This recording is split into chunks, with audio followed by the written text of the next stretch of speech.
Hey everybody, it's been a long journey, but here we are looking at the top 10 matches from WCW Monday Nitro history. I'm Brian, Jesse, Gio, Adam, and we are Never Hand Over. These are the 10 matches that we all send in ballots. These are the cream of the crop. What we're going to do here is each person who had the highest vote on that particular match will be its spokesperson. Match number 10. Billy Kidman Hoovy from September of '98. The story of this one was Kidman was, I think something happened where the flock was released. Kidman was breaking out as his first singles match. There was flock involvement. This was actually not my favorite between these two. It was the November one. But this one had all those elements packed in again in a shorter time frame, but it was still a great match. And actually, me and you had it at the same spot. We both had it at 12. Yeah. And yeah, despite all the other elements, it was great wrestling. It was. The chemistry those two have is unbelievable. you know, I'm looking at it, and I ranked his number 54 on my list. And if anything, I probably should have ranked it higher because this was my absolute favorite of any of the Kidman Hoovy matches on the set. Okay. That's cool. Should we move on to number 9? Yeah. Number 9 was Rey Mysterio Jr. versus Billy Kidman. This happened in Cincinnati. I was there live, fairly close to the ring. For me, it will always hold a place in my heart, and I'm very glad that it ended up as high on this project as it did. But for me, live, it was one of the first major title changes I had seen. So knowing that I was there in the history books was a really cool feeling. But it's a great match. Kidman and Mysterio are both good guys. They're both faces. So the crowd is living and dying on each near fall. It's a spectacular match. Again, Kidman working way above his pay rate. And, the cherry on the top of this one for me is the finish is really crazy. It's a move that you rarely see Mysterio break out. It's a top rope bulldog. So basically, he lands on his own, tailbone from about 15 foot in the air. It's a spectacular finish to a great match. I had it at 3. I went to bat especially for it. I didn't know if it was even going to crack the top 25. I'm glad that my friends here also enjoyed it. I thought it was tremendous. I believe it was the only time these two wrestled on the whole set. Yes. And the chemistry was there from the opening bell. They were friends, behind the scenes. And Yeah. I can't think of another time on the set but they actually wrestled. No. I can't even trying to think offhand, on the spot here of any pay-per-view matches they had. I don't Singles recall. matches. They tagged numerous times.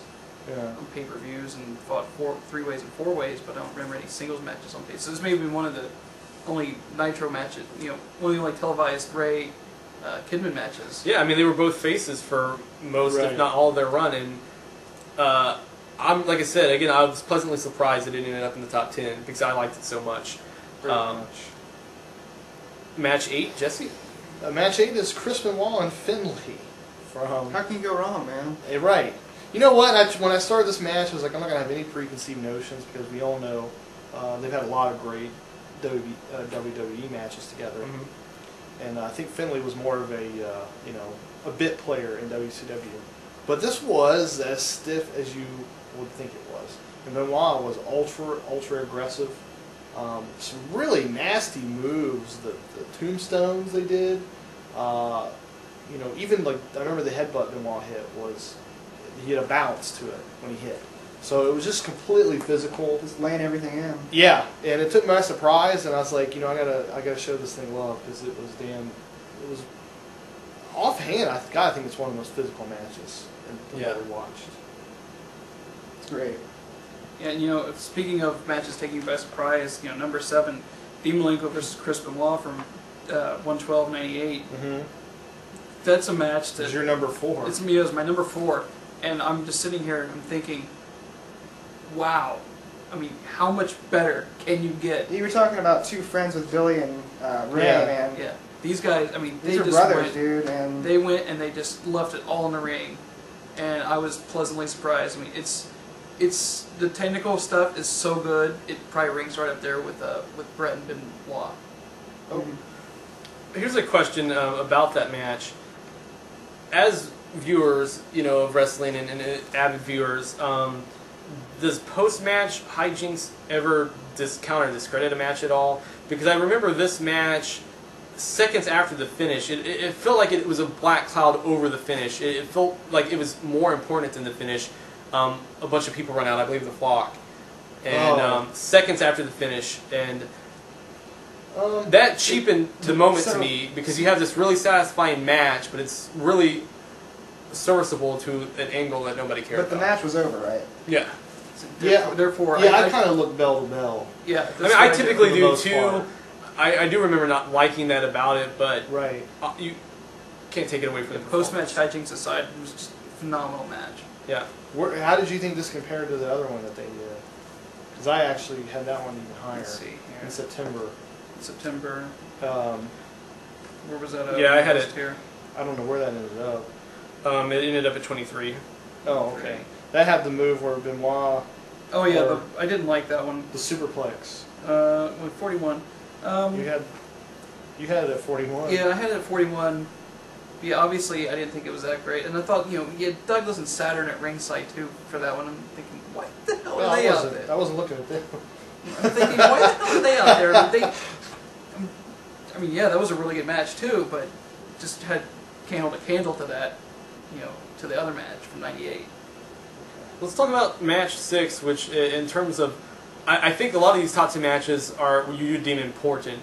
This match is probably the least important of the 10. So, I mean, it definitely fought and scratched its way to be into the top 10. Yeah. It's Chris Benoit, Kurt Hennig. Me and you had that in our top 10. Love it. You actually told me about it before I even saw it. And I was like, because the thing is, when you watch WCW, they bring all these people in. They bring in Kurt Hennig, who has this amazing athleticism, and it's never ever there. Like, you never see it. But this match really brought it out. I mean, Benoit just assaulted him. God, dude, do you remember the steps? Dude? Oh, This man yeah. right in the steps. Yeah. And Hennig was just carefree, just following along like Willy Wonka dancing. He was Just- bumping like a crash test dummy, dude. Yeah. He was nuts. It was great. And I did like, the opening to this, that they met in the aisleway toe-to-toe and just went Right. balls out at each other. Because I think it was actually some kind of title match also. And they were like, this is going to be Benoit's first title that he Maybe wins. for the U.S. title. That's what I I was think. saying. Yeah, and When they met out in the Iowa, you just knew this was going to be this physical title. he kind of reached out and grabbed me, like, Yeah. what? What is a this? way to Yeah. draw an It was, attention. yeah, it was Yeah. a match for me that just came out of nowhere. Yeah, I didn't even know it happened. Yeah. Let's talk about match 5, Gio. Yeah, man. This is another. This is one of my early viewings, of course, '95. You got Ric Flair and Sting. I said it before. You can't go wrong on most occasions. A little backtrail there. Yeah, I got you, man. He will be most occasions. Yes, you have to talk about that 0-1 match. It wasn't the greatest. I don't know what to say about this match because it was just the definition of why I love it. Why I love these two guys, why I love his style, why I love... I mean, they did have several matches. I'm trying to recall why this one did end up higher than the others. It was because this was... Was this the first Flair versus Sting? No. on This there? was the No, they second were on the one. first episode. I think Okay. this was like Which the, I like the that really one long more. one. I think this was like the 18, 19 minute one. I think so. Yeah. where Yeah. they went through the whole Flair folly, the Flair bumping. Flair comes back, works the leg. The first one was the one with Luger in it, I think. Luger Yeah. kind of came out and hung out, and there's some kind of Sting interplay. Well, it's funny that With we do talk here about the first Nitro, because that leads us to number 4, which is an awesome match. Brian Pillman against Jushin Liger, 2 of my childhood favorites from the first ever Nitro. I had it at number 4. And the first ever match in Nitro history. That it was. To me, this is one of the best pairing of 2 different individuals. So distinct and unique, but when they mix together, it's like, think of any metaphor you want. It's like, chocolate and peanut butter, or Yeah. cold pizza and anal. I mean, they're neck and neck. But no, let me bring you back in here. For one thing, like, Adam, you look stoned. I'm a guy who really likes the visual side, be it art. I mean, I'm a very visual person. I like photography. I gotta admit, I'm a mark for them wrestling in the Mall of America. great location. It looks so cool. If you did it every Even after week, all it these would years, suck, but like seeing people from the balconies staring Oh, down, they're eating That their was the Andy's best part, was the pretzels, balcony. and then the escalators. You know, Yeah, the it's like escalators. it's almost like this, like Dawn of the Dead. It's like this statement on a commercial. It's interesting to me. But the thing is, historically, it's important. The wrestling's The drop good. kick off the top rope. Yeah, this is a spot Yeah. that's been done a lot, where a guy will leap off the top turnbuckle and be met with a drop kick. It's a never has signature. Never has it been done better than in this Yeah. match. Great freaking match. This was also one of the few Liger matches on the set, Yeah, Right. and the only one to get time. it's like with Right. you and Arn, and then I believe with you True. and Scott Norton, you didn't see a lot of Liger on this set. What you did see, you just loved. Didn't see a lot of Pillman either. That's Actually. true. Yeah. That's true. Yeah, I like both of the Pillman singles. Match 3, Gio, you had it quite high at This 3. was the online match, correct? Yes. Yeah, this was another one of my first viewings, and I thought to myself, we have these preconceived notions about guys like Real quick, Benoit. it was Bret Hart and Chris Benoit, Yeah, I'm sorry. 99. You March have these 1st, preconceived 99. notions about these guys. It's going to be great. You just know it's going to happen, and it lived up to every expectation I had. It wasn't like when you think about when you think about those two guys wrestling, you think about the Owen Hart match. There's this long, drawn-out build with all the. But this match is more like more like a Japanese style. Like Benoit This was and definitely Bret was trade physical. neck-breaking suplexes. Now, in this. This was stiff as hell. of their 3 matches, this one this was my least favorite of the 3. I like the one from 98, more also. Mhm. And I can't remember specifically why. I think it had something to do with the finish of this one being my least favorite of the 3. I'm with you there. I can't remember exactly what the finish was. I know it was kind of screwy. Had it had a little better finish, it would have been higher up on my list. Well, you actually have this one higher than the 98. That's what I. Oh, is that what you were Yeah, saying? that's what I said. Oh, okay. Had it finished. Had it. What did happen here? It was There was some kind of. the first one had the NWO in it. Yeah. This one had someone else run out. I can't remember With a ball exactly who it was. Yeah, Was it maybe Nash or Sting? Uh, Might have been. I don't remember who. There's it was. something about this match, and Like, I Sting. apologize for not knowing Yeah. exactly what it was. It's been a while since I've seen it, but I do know that it's the 3rd act that it lost me. Yeah. Whereas the other 2 are good throughout, in my Yeah. opinion. But obviously, I stand maybe alone because it ended up as high as it did. Match number 2, arguably the best match on the set, in my opinion. Eddie Guerrero versus Chris Benoit. Now, these guys wrestled more than any other match that we Right. saw on this set. We saw these guys wrestle 5 or 6 times, all of them Yeah. good. Now, I was the highest voter. I had this at 5, Jesse at 6, Adam at 7, Gio all the way at 26. This is why this is the best of the 5 or 6 matches. This was the first time that they met. This was the first time that they had came over on a plane from New Right. Japan. And this was the closest match that they had to their matches in Japan. Yeah. Benoit was still wearing his Canadian trunks, the maple leaf. Guerrero, nobody knew who these guys were. And you can tell in the announcers that they're completely awestruck and slack-jawed by what they're seeing. They had never at that point seen a match that physical. This is late 1995. Nobody wrestled like that on American TV to that point. Right. And I want to go real quickly and just go over the final maybe 30 seconds of this match because it left a huge impression. Eddie Guerrero does a frog splash. He one of the stiffest frog splashes like he could have ever landed. Like he jackknifed himself to the mat. Benoit gets his knees up. Now here's something that literally made my heart skip a beat. Benoit power bombs his ass almost through the ring. remember that, yeah. And Yeah. even when I watched this match for a second time the other day, I still bought into the false finish. Right. How could you kick out of that? He kicked out, and even though I had already seen the match, I was surprised that he kicked out. I'm like, oh my god, that's not the finish. And then I remembered shortly thereafter, and again, tipping their hat to Japan, out of nowhere, he wraps the Dragon Suplex on Eddie and pins him. Now, would it have been better had he pinned him? That's debatable.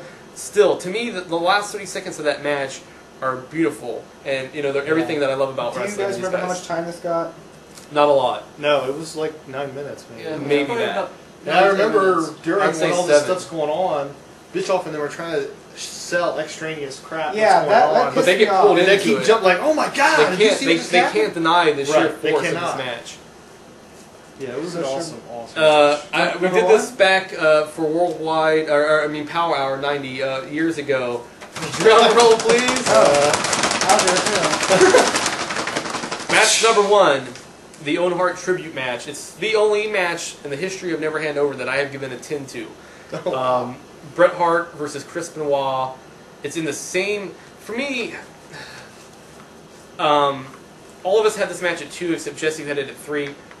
I think all of us will agree that it's really number 1. It deserves to be number 1. Right. The matches that we put ahead of it were personal pet matches that we were just trying to give personal love to. You can't... I'd be hard-pressed to find somebody that could argue that this isn't the best match in Nitro history. Context is everything. Yeah. It's why things are important. This match not only was a tribute to Owen Hart, but it was in the same arena that he fell to his death only months before. Yeah. And you have his brother. Can you? I mean, imagine it. If you guys have families, watching this, your brother died in this ring, and then Benoit obviously trained with the Hart family, and it was basically an adopted son to the Hart family. Not to mention you have Harley Race doing the ring introductions for everyone. What sets it off is Harley Race comes out, and this may not mean much to the casual fans in that audience, but he actually says during the intro, this is one of the most important, he might actually say this is the most important thing in my career. That I'm just announcing this. He does. Yeah. And with a guy with that storied of a past. Right. He was And the cool thing is, Nitro, there's so much politics, there's networks, there's all these things. This is one of the only times in, I think, Nitro history that 2 guys were allowed to wrestle unshackled. Doesn't even feel like it's on a Nitro broadcast. This could be any, it's just 2 guys wrestling a hard-hitting match. I wrote a review of this match, a standalone review years ago, when I gave it that 10, and I wrote in detail about why it's amazing. I won't go through all the details, but, I mean, suffice to say, it deserves to be number 1, I feel. Jesse, I believe you said earlier about a match you felt a match was filmed in a different universe, which right. And this to me, this was a match that felt like, and you said it didn't belong. This felt like it was filmed in a different universe. Yeah, this is not Nitro. This came out of nowhere, and it was. I mean, and credit to them for having the foresight to say, okay, you guys should go out there. And I actually, the other day, I looked up the results of the show. I was like, how did anything precede and follow this match? And the main event of the show was some sort of like Hogan and Flair against Sting and Luger, like big guy tag. It went about 6 minutes. So sure, finish. Yeah. I was like, how do you follow that? Like, did those guys care at all? Rewatching, I think this match was in like the first third of the show too. Yeah, it was pretty early. Or maybe it might have been like the hour. I mean, I'm sure it was programmed that for some reason to combat Raw. But I want to say this too, is that having already given the match a 10, rewatching it for this set, I'd forgotten how sweet the finish is. Oh yeah, the transition. Basically, the transition. I mean, if you want to elaborate, he slowly fights out of a submission to then lock the wall into a sharpshooter. Yeah. I've not seen that happen a lot, and I've watched a lot of wrestling. It's almost like Bret gave his, It's like MMA when people will drop into their guard because they're comfortable in the submission game. And I remember reading the day after this, still being in high school, going to school, seeing that match and like, oh my God, and going online and reading that Bret's original idea was that he wanted to put Benoit over in this match, and the brass said that's not happening. Like that's how much this guy was willing to give to the business for this match and to make this match special for the business. I think that just further adds to. I've never forgotten that. I think that further adds to the aura of this match. Yeah. And again, as I've been drilling home, the context. You think of WCW Bret Hart, this is the match that comes up. Yeah. Exactly. You don't think of any other matches when you think of Bret Hart in WCW. Right. This is the match that comes up. And it's on the Nitro of all things. Yeah. Right. And Benoit, who was probably the most winningest in terms of like he did better than any other single wrestler in this set. On this set. Oh yeah. He was the MVP of the set. I mean, he's what? Despite his the atrocity, he's in over half the top 10. He was great on this. But even him, I mean, you would have to say this is his pinnacle performance. This is Benoit Benoit. I mean, there's other guys that were almost good to great every time out. I mean, Eddie Guerrero and Rey Mysterio come to mind to me. Were 2 of the most consistently great performers, match in, match out, regardless of opponent. But yeah, Benoit hands down brought that viciousness, all the things that made him great. That ferociousness. 99 out. It doesn't matter if he was wrestling a scrub or he was wrestling one of the best of all time. Yeah. I don't think we can say it any further. That's great. Yeah, everyone that's been following this project for the weeks and weeks that we've been doing these video roundtables, thank you so much. Never Hand Over. It's been a wild ride. It's been a great summer, man. And now fall is right around the corner. We got so many big things happening. Yeah. AWF. AWF. Yeah, days away from We that. got more projects coming up too. Reviews up the wazoo. Yeah, NHO, bigger, better, badder than ever. I think there's only one appropriate way to sign off. Yeah, I think there's only this, one. This broadcast.